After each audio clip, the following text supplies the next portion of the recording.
Universitaria, la entrevista. Un punto de encuentro para el análisis y la reflexión. Y justamente, hablando del INAI, está con nosotros en plataformas digitales gracias a los buenos oficios de la maestra Mercedes Olivares Tres Gallo, la comisionada del INAI, Josefina Román Vergara, a quien le agradecemos enormemente su tiempo para Compresencia Universitaria.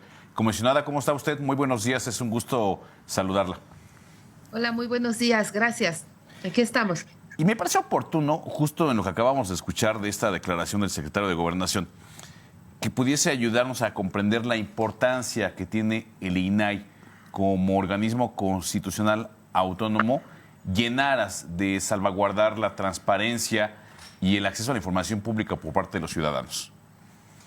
Mira, es muy importante porque, a ver, el INAI hoy es el órgano constitucionalmente autónomo que inclusive es referente a nivel internacional. Justamente ahorita estamos trabajando en materia de datos personales. El INAI preside la Asamblea Global de la Privacidad, reúne a más de 134 autoridades de todo el mundo y el INAI es líder. ¿Por qué? Porque llevamos años trabajando dos derechos humanos fundamentales: el derecho humano de acceso a la información pública y el derecho humano de la protección de los datos personales. Ahora son dos derechos humanos reconocidos por la Constitución, son derechos humanos autónomos, pero además estos derechos humanos pueden abrir la puerta a ejercer todos los derechos humanos en México. Entonces, bueno, claro que es por demás importante que se nombre a los comisionados para que podamos sesionar. También hay que aclarar que no significa que dejamos de trabajar, no es lo único que hacemos. Sin embargo, se requiere del pleno completo para poder sesionar lo que llamamos los recursos de revisión, son los medios de impugnación. Cuando un particular solicita información, por ejemplo, a la Secretaría de Educación, y no se le da la información o se le da incompleta o incorrecta, acude al INAI. Y en el INAI, en estos recursos, nos encargamos y nos aseguramos que el particular reciba la información que requiere, para el efecto que sea. Puede ser que esté solicitando informes para una beca, por ejemplo, tratándose de datos personales. Hace un tiempo era impensable que una persona trabajadora pudiera exigir al Instituto Mexicano del Seguro Social sus semanas cotizadas, información para jubilarse, para pensionarse, algún dato de su expediente clínico. Hoy se puede hacer. El INAI garantiza que ese derecho humano realmente se cumpla. Entonces, bueno, es muy importante para mexicanas y mexicanos. No es solo una institución, es lo que garantiza a mexicanas y mexicanos. Ahora, sin la oportunidad de sesionar en pleno, ¿existe en estos momentos una parálisis en el INAI en cuanto a todos los recursos de revisión que ya están presentados? ¿Qué pasa con todos estos recursos? Porque tienen un tiempo en el cual deben de ser respondidos. ¿Qué sucede con todo este trabajo que está ahí pendiente, comisionado? Sí, ahorita llevamos prácticamente 3 plenos. Cada miércoles resolvemos alrededor de 500 recursos de revisión, entre solicitudes de acceso a información o asuntos que tienen que ver también con cumplimiento de resoluciones. Entonces, bueno, cada semana se deja de atender 500 solicitantes, 500 mexicanos o mexicanas que o están solicitando acceso a información, que lo mismo puede ser de presupuesto, de programas de trabajo, de obra pública, de informaciones para beca, de plazas vacantes, los chicos que están saliendo de la escuela. O sea, es mucha la información que se solicita a través de la plataforma nacional. Entonces, esas solicitudes hoy no están atendidas en última instancia en el medio de impugnación. Comisionada, hay voces desde el oficialismo que pretenden, o que argumentan, mejor dicho, que el INAI podría perfectamente desaparecer y estas funciones ser tomadas por un ente del gobierno federal. ¿Es viable esto desde el derecho humano de acceso a la información pública? Mira, primero hay una serie de compromisos internacionales que se tienen. Además, como el INAI es referente a nivel internacional, más bien el esquema de México se está extrapolando a otros países. La ley de transparencia tipo de la OEA, de la Organización de Estados Americanos, toma como referencia la naturaleza jurídica del INAI. Pero además, ¿por qué cambia de IFAI hace algunos años, cuando nace en 2002, a INAI en 2014, después de la reforma constitucional? Porque el entonces IFAI solo era competente en materia del Ejecutivo y faltaría esa autonomía, esa imparcialidad para tomar las decisiones que desde el INAI hemos tomado. El IFAI solo era competente, insisto, para el Ejecutivo. Dejas fuera al Poder Judicial, se deja fuera al Poder Legislativo y se deja fuera a todos los autónomos. Sin contar, claro, que en el Sistema Nacional de Transparencia están los órganos autónomos de estados y de más de 2.450 municipios. La Plataforma Nacional de Transparencia que tenemos en el INAI tiene más de 8.200 sujetos obligados, federales, estatales, municipales. Entonces, bueno, el tema no es menor.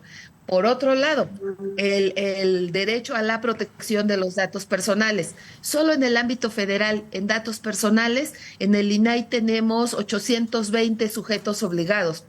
Pero todo el sector de particulares, pues nosotros hemos impuesto sanciones, la más alta de 36 millones de pesos al sector financiero.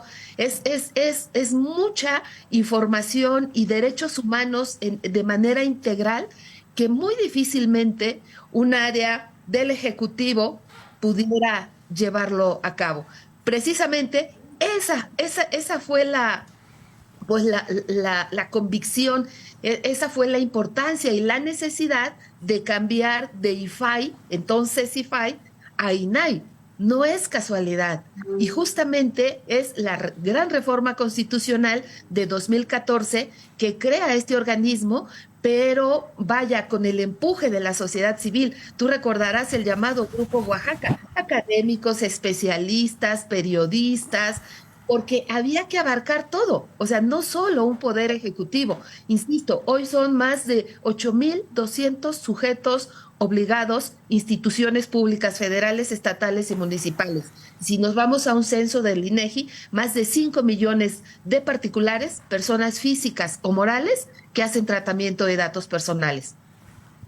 Ahora, comisionada, finalmente uno de los argumentos orales en estos señalamientos que se han hecho por parte del presidente hacia el INAI es el gasto de los recursos públicos. Señala que es un gasto excesivo el que se está realizando en este instituto. En ese sentido, ¿cuál es el presupuesto con el que cuentan y considera es excesivo lo que se está gastando? ¿Se podría ahorrar más en este instituto? ¿Cuál es su postura al respecto?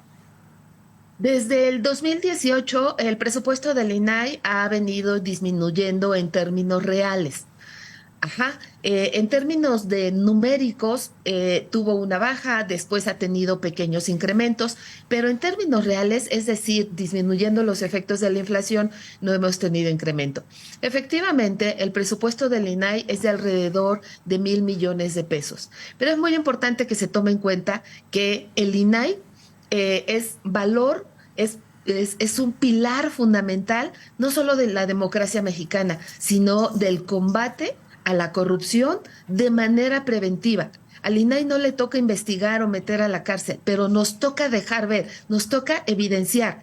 Y así se ha descubierto Segalmex, que hoy vale 15,000 millones de pesos. La corrupción es más cara. Entonces, bueno, a mí me parece que habría que analizar también costo-beneficio, evaluar los resultados. Creo que todos tenemos áreas de oportunidad. Tomamos medidas importantes de restricción del gasto público, no tenemos mayores observaciones de la cuenta pública atrás, hemos sido muy cuidadosos y además hemos sido responsables, por supuesto, en el ejercicio del gasto, hemos sido escrupulosos. Son muchos los programas que tenemos, te digo, atendemos a todos estos sujetos obligados y además el sistema nacional, que son 8,200 sujetos obligados. Trabajamos gobierno abierto, trabajamos archivos y gestión documental, porque también somos parte. De hecho, hemos tomado decisiones importantes. Hoy, mexicanas y mexicanos no necesitan entregar sus datos biométricos para tener un número celular, porque desde el INAI tomamos la decisión de presentar acción de inconstitucionalidad, que al final la Corte dijo que teníamos razón. Entonces, creo que es importante ver los resultados. ¿Cuántas personas en México tenemos un celular? Hoy no tenemos que dar nuestros datos biométricos, porque esas decisiones difíciles, importantes, trascendentes, son las que hemos tomado los comisionados y comisionadas del INAI. Comisionada, se nos termina el tiempo. Le agradecemos enormemente esta charla para entender la trascendencia de un organismo como es el INAI. En menos de un minuto, si me pudieses decir qué recurso legal hay pendiente para que se pueda conformar el pleno de este organismo. Sí, pues nosotros también insistimos mucho en que el Senado de la República, ojalá muy pronto, antes de que termine este mes, puedan nombrar a 3 comisionados faltantes, pero está pendiente la controversia constitucional que presentamos a la Suprema Corte de Justicia de la Nación. El día de ayer ya la ministra admitió la controversia, pero no otorgó la suspensión. No tenemos todavía el acuerdo para analizarlo. Creo que lo procedente, lo correcto es revisarlo, pues para ver qué sigue. Muchas gracias por su tiempo a la comisionada Josefina Román Vergara por haber estado con nosotros. Comisionada, le mandamos un saludo y gracias por estar con nosotros. Buen día, muchas gracias. Hasta tanto. Y bien, pues ha llegado también